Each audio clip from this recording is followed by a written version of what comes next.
Hello everyone, I hope you can see us. As you see, this is a little bit different layout today because of coffee. Coffee fell on David's laptop, and so we had to adapt. And so I'm improvising myself as the technical guy today. And I want to start this episode by saying a big thank you to David who's been doing this, because that's a lot of stuff to download and click and connect. So thank you, bro. And how are you today? Thanks very much, Arno. Appreciate you taking over the tech for a moment. I'm okay, man. Actually, I'm not feeling 100%. Feeling a bit overwhelmed, feeling a bit tired, feeling behind on my work because of the laptop. Drank a cup of chicory coffee, and so that's how I'm arriving today. Feeling a little bit down. Yeah. So it's nice that we do a show anyway. That day where you feel down, and thank you for being vulnerable and authentic about that. I chose the theme of adaptation today for several reasons. The biggest one is your laptop drinking coffee, but also for the viewers who can see us. I'm in my apartment in Prague today, so I haven't been here for 6 weeks, and it takes a little bit of adaptation to come back here. And when we were talking before the show, you were telling me this, that you're feeling overwhelmed and tired. It's because you're also adapting to a new work rhythm, right? Well, I am having a lot more evening appointments. I'm working a lot with people from the US. Is that what you're referring to? Yes. Yeah. So I've been doing sessions, 6 at night, doing some sessions at night.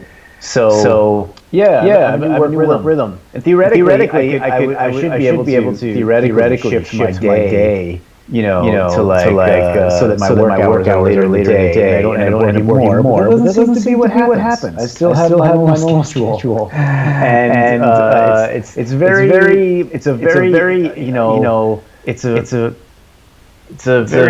challenging. It's a very challenging thing to hold the boundary calendar. So is shifting so much. Oh, hey, by the way, we got a couple of comments here about an echo when I'm speaking. I don't know if your computer is picking up my voice and sending it through. No, I don't hear an echo on this side. But we got some comments about hearing an echo when I speak. So thanks for the comments, guys. Thanks for letting us know. Yes, thanks, guys. I have no clue how I can solve that, so I can try to randomly mute some stuff. Maybe if I mute this, okay. Or turn me down a little bit. I turned some line down. Guys, that's great that you're commenting. Thank you. You can also ask us questions or share your stories regarding adaptation, whatever it brings to you. Whether it's adaptation to the current situation, whether it's gonna be adaptation when the current situation stops, because that's something I've been talking about with some of my clients. I don't know about you, David. Maybe it was something that came up as well. I've heard at least 2 people telling me that they were kind of being afraid of the going back to normal, because they found a new rhythm, they adapted to a new rhythm during the COVID, and some of this was to their liking. And they were like, well, but yeah, once it all ends, I'm afraid I'm going to go back to my old habits, and I don't like that. So, did you have some conversation around this topic, Dave? Yeah, I have. I think people are unsure about what it's going to mean when we go back. Is everything going to go back to normal? Is everything going? I mean, it's certainly not going to go back to normal. What aspects of normal are going to get kept?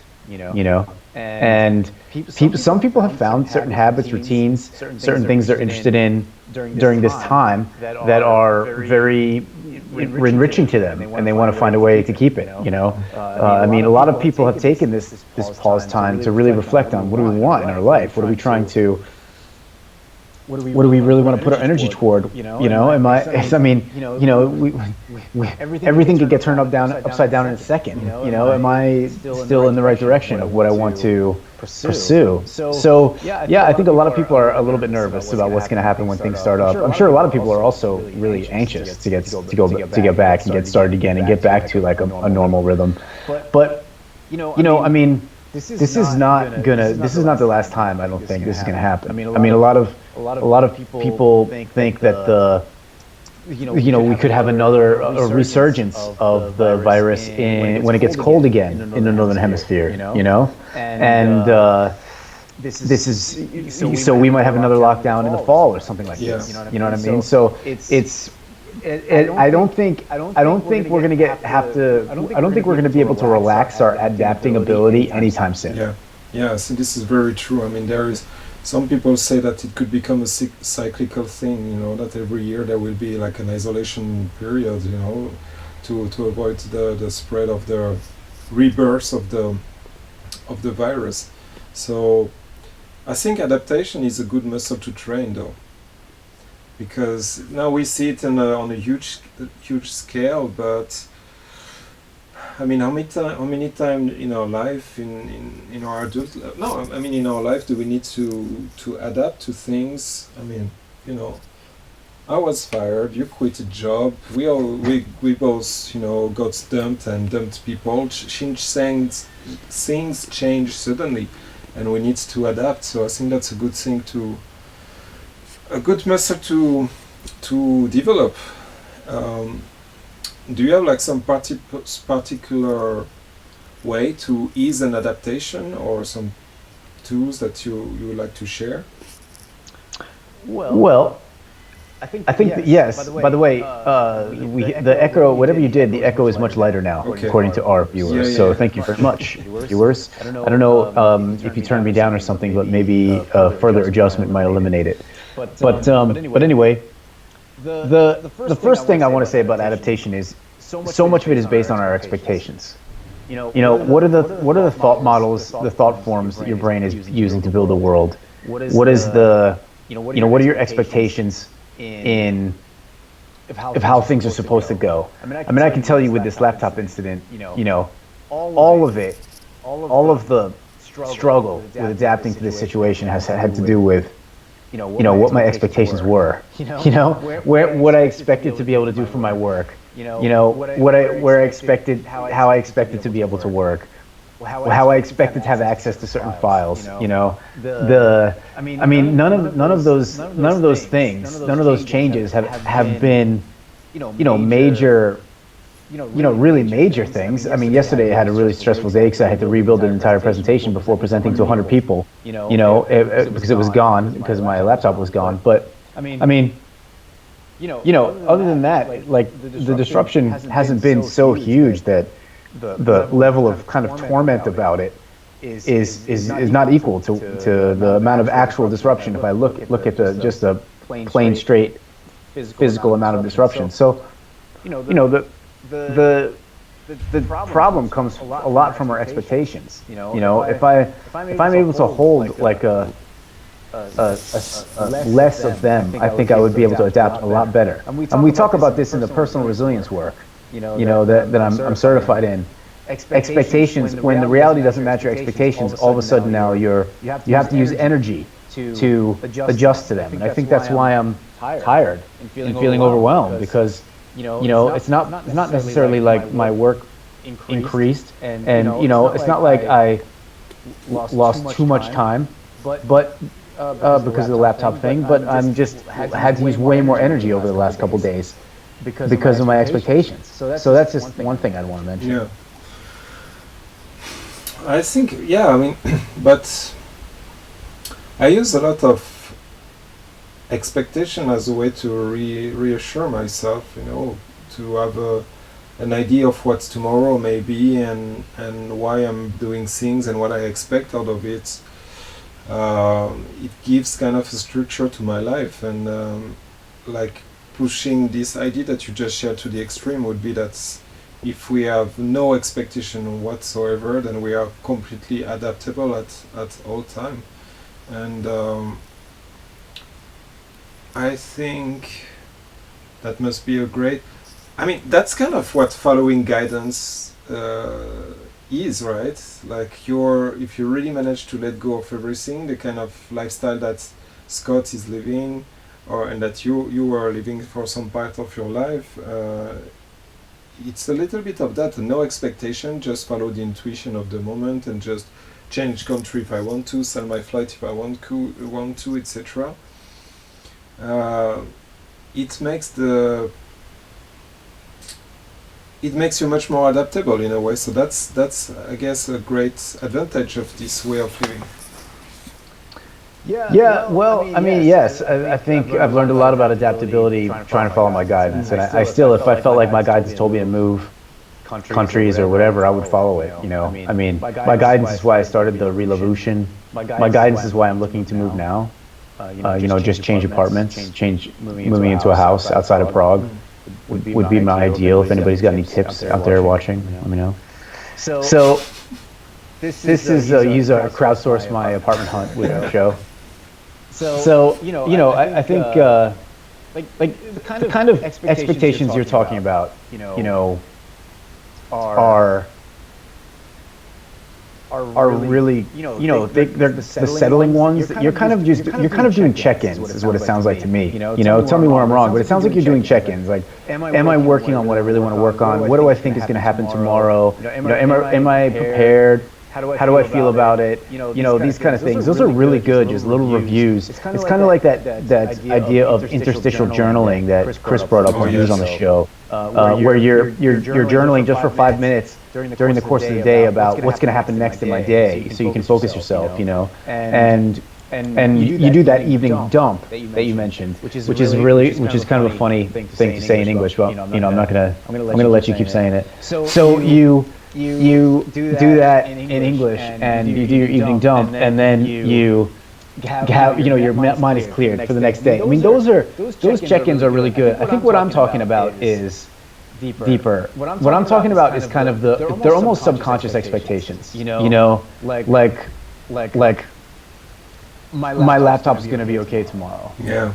You know what I mean? It's not something I'm checking in with when I do my evening review. I'm not thinking, is my laptop going to work tomorrow? You know what I mean? It's those deeper ones, these assumptions. I guess what we're saying is assumptions, maybe.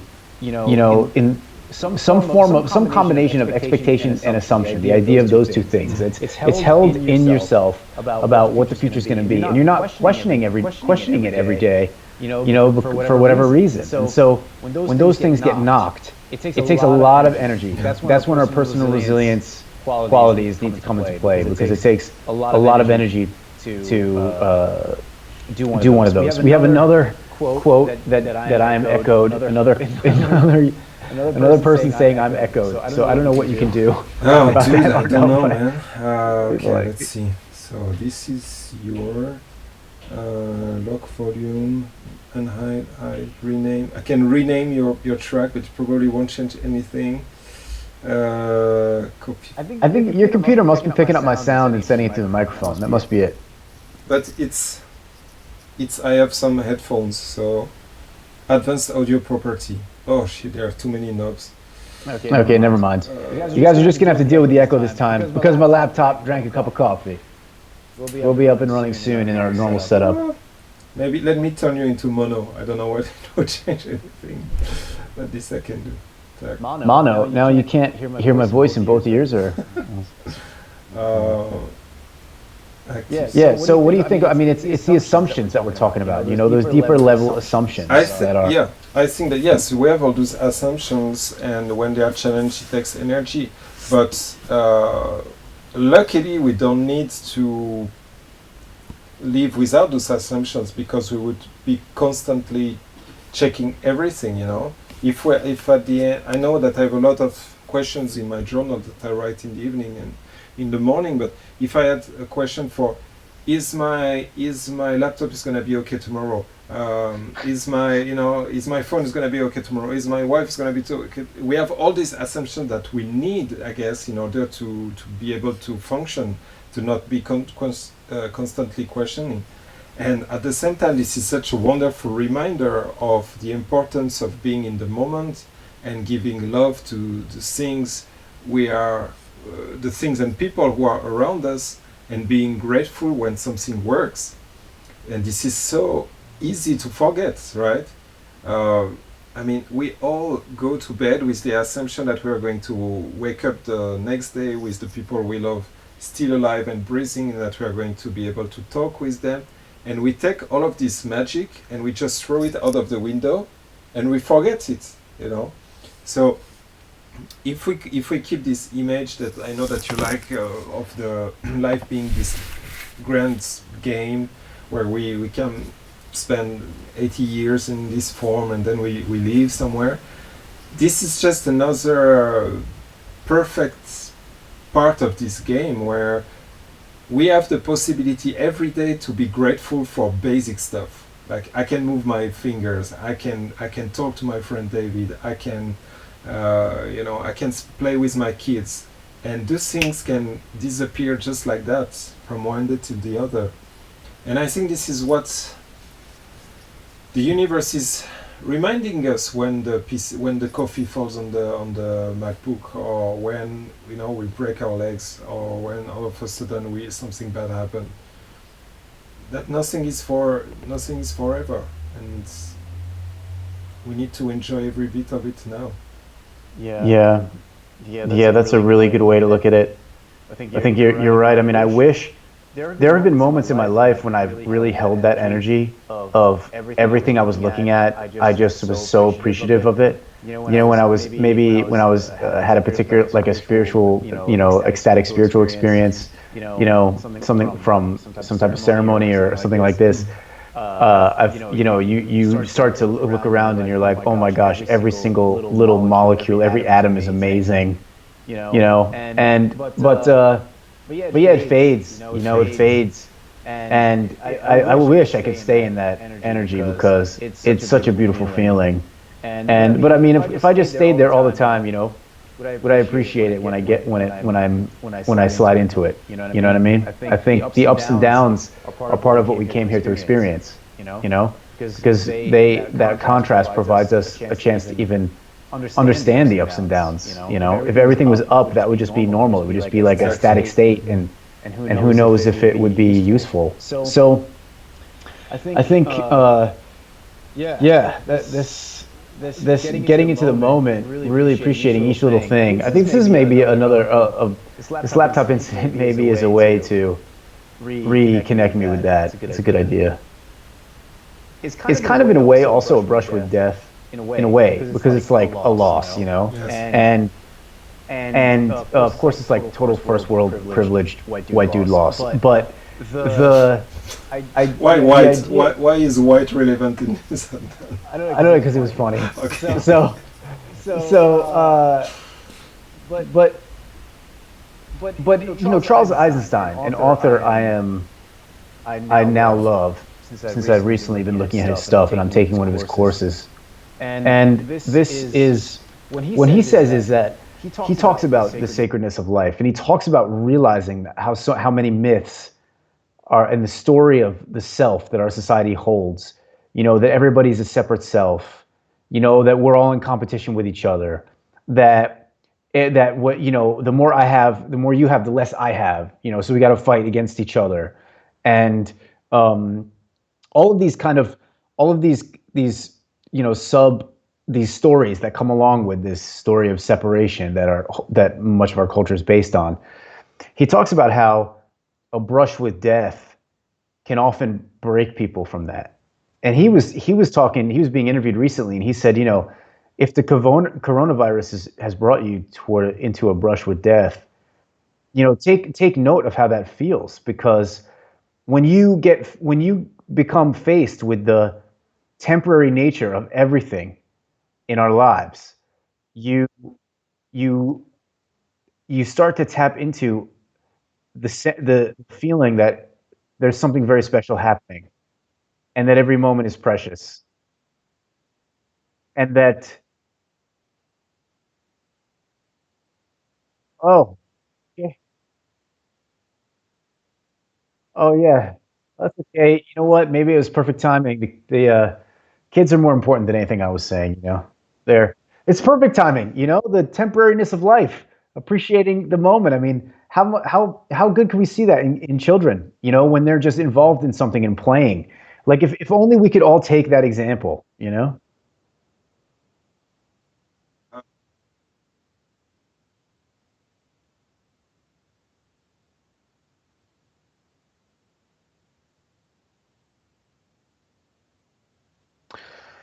Yes. Yeah. Eisenstein was saying that that brush with death can give you a whole new perspective that you want to hold on to because that new perspective is more real, than kind of the being asleep in our life. It wakes you up. It's what life is, when we have those brushes with death. Yeah. Okay, so I just heard that when I found a way to cut the echo. This is a very DIY episode of the PeaCreaLive today. When I cut the echo, people cannot hear me, so I just need to mute and unmute this. So just guys, if you stop hearing me, I'm sorry, I'm just new to that. Um, when I was fired from Avast, I was I talked with my mentor who happened to be there at that time, and he told me about a technique to put things in perspective. I think it comes from the Buddhist tradition, but I'm really not sure. And this technique was reminded of me by this brush of death you were talking about, because it is about watching corpses, literally like dying corpses, spending a time in a room and watch corpses slowly decaying. That's pretty metal, and it gives you like a sense of, okay, what all those things that I'm doing, all these important things, all these urgent things that I'm worried about all the time, this is what it's gonna bring to in the end. And it's not in order to be pessimistic or something like that, or nihilistic, or nothing has meaning. It's just a way to put things in perspective and be like chill about that. In the end, we all finish at the same spot, so play, enjoy the game, but don't take yourself too seriously. Is probably the message. So I don't know if it's something similar to what Charles Eisenstein is saying, or if you. Well, yeah, that sounds like a pretty intense practice. Go watch decaying corpses. I think when we see a dead animal, like a dead bird on the road, or you know a dead some dead pigeon in the city. You know what I mean? What's our reaction to that? That's an opportunity maybe to do this practice you're talking about. I know sometimes my reaction is a bit of revulsion, but can I let myself just look for a second and realize that that's just life recycling itself? That's a necessary component of everything else. And yeah, my laptop wasn't going to last forever, and I couldn't take my laptop with me when I die. I mean, it's ridiculous. Can't take anything with me. All this stuff's temporary, even my body. So it's like maybe this is kind of a call into that direction, into that real. How maybe this is a call to ask, how long can I hold this idea that everything is temporary, everything, and just look at everything with the eyes of a child. Like, oh my gosh, look at this table. This table's so shiny. Like, look, you can see my reflection in it. You know what I mean? And not just take it all for granted. It's so easy to take it all for granted. And so that's one big potential opportunity for me here. Is to just realize I get to keep nothing. It's all borrowed, and it's all temporary. Yeah, I think that's a great opportunity for you. But one thing I meant to say is that this is in no way like a judgment of your reaction, right? It's just we took it as an example because it happened recently. But if my laptop, I punch walls very, very rarely these days with all this meditation and things. But the rare moment where I just lost it is when my computer suddenly turns off. I'm working on something and I have this problem with my Mac, and sometimes it just cuts abruptly, and I don't have the time to control. I'm fully in that anger, and in that moment, I couldn't care about that pigeon less, or the beauty or the shyness of a table. So I just want to make that clear that it's. I'm with you, bro. I mean, your laptop is dead. That sucks, But since we're here in order to bring a little bit of joy and some tips for people out there who wants to learn and grow during this COVID situation, I just thought that this is a nice example of things that can happen, because we all talk about like the number of deaths from the sickness from COVID, but life keeps going, and little problems, first world problems, keeps happening, and sometimes they are amplified, sometimes they look irrelevant compared, but it's all still happening, and it's all still an occasion to play the game and to learn from it. So that's why I didn't want you to think that I was by any way judging your situation and your reaction. No.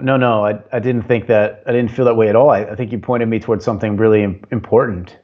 I mean, part of my, the disruption in my recovery, like the part of the reason I didn't just, snap immediately. Oh, laptop destroyed. Okay, I'll just figure something else out. Go get a different one or whatever.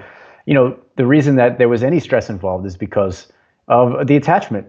The attachment to these very temporary, illusory objects that we think hold a lot of power in our lives, but actually they don't, And maybe that's part of what this is about for me. I think, I mean, I can extend that. If I could hold this energy for this little thing of my laptop being, destroyed, if I could hold that energy and use that in other areas of my life, like hold the energy of, hey, nothing is permanent. What's happening right now? What's going on right now? Can I really get into it fully with wonder and full presence? If I could use this situation to do that, it'll be well worth me losing the laptop. I mean, how many people have lost a job and then been like, this is the worst thing that's happened to me, and then 6 months later they're like, that was the best thing that ever happened to me. Or like someone loses a relationship and they're like, I'm never gonna love again, and then a year, 6 months later, they're like, I met the love of my life. Thank God I'm not in that relationship I was in. So I think this is a gift, because I believe life is a gift, and I believe there's a gift in everything. And yeah, I guess I'm not in the. I don't know if I've fully processed yet to be able to get to the place of being able to receive the gift. By processed, I mean, faced and brought through me all the negative emotions I have about the situation. But once I've done that, I hope I can really see the gift. But I think I hope you're helping me get there quicker. You're helping me see it. I mean, the situation we're in now with COVID, it's temporary. The situation we're going to exit to shortly, when everything is open again, it's temporary. So if everything's temporary, what are you going to actually put your energy into? How are you going to actually run your life? I mean, I think that's a very empowering question to think about. Yeah, totally. It's it kind of touches a little bit what we talked about when we talked about making decision in uncertain times. Like this feeling that everything is temporary. We have 5 people watching the episodes the whole time, David. That's great. That's great. So I think that's like, oh, okay, one of them, Yando, is leaving.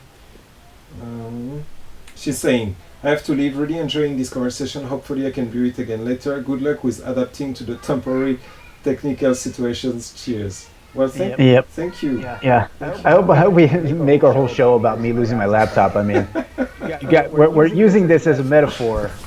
We're using this as an example of a much bigger idea.